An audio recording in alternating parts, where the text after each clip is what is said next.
સુરત પોલીસનો drugs in Surat city અભિયાન ચલાવી રહી છે। ત્યાં સુરતના રાંદેર પોલીસે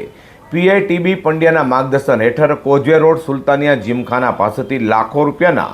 એમડી ડ્રગ્સ સાથે બે આરોપીઓને ઝડપી પાડી એમડી ડ્રગ્સના સપ્લાયર જયમીન ગાંધીને વોન્ટેડ જાહેર કર્યા છે। સુરત પોલીસ કમિશનર અનુપમસિંહ ગેહલોત, અધિક police commissioner sector 2 Mahendra Bagadia, DCP zone 5 Lagdhirsinh Jhala અને એસીપી કે ડિવિઝન મિલન મોદીની સૂચનાને લઈને રાંદેર પોલીસની ટીમ પીઆઈટીબી પંડ્યા અને સેકન્ડ પીઆઈ યુબી જોગરાણાના માર્ગદર્શન હેઠળ no drugs in Surat city અભિયાન ચલાવી રહી હતી। તે પીઆઈટીબી પંડ્યાની ટીમના પીએસઆઈ બીજી વસાવાની આગેવાનીમાં અન્નામેડ કોન્સ્ટેબલ ઇમરાન મહેબૂબભાઈ અને અન્નામેડ કોન્સ્ટેબલ નરેન્દ્રકુમાર દશરથભાઈને મળેલી બાતમીના આધારે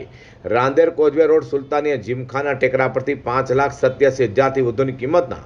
એમડી ડ્રગ્સ સાથે રિક્ષા ડ્રાઈવર આસિફ ઉર્ફે ચન્ના ગુલામ નબી શેખ અને આમિર ઉર્ફે અમ્મુ યુસુફ પઠાણને ઝડપી પાડી તેઓ પાસેથી એમડી ડ્રગ્સ સાથે રોકડા રૂપિયા, મોબાઈલ ફોન, ડિજિટલ વજન કાંટા અને પર્સ મળી 6,19,000થી વધુની મત્તા કબજે કરી હતી। ત્યાં તેઓએ એમડી ડ્રગ્સ જથ્થો વેચવા માટે આપી જનાર વેસુ વિસ્તારના જયમીન ગાંધીને પોલીસે વોન્ટેડ જાહેર કર્યા છે।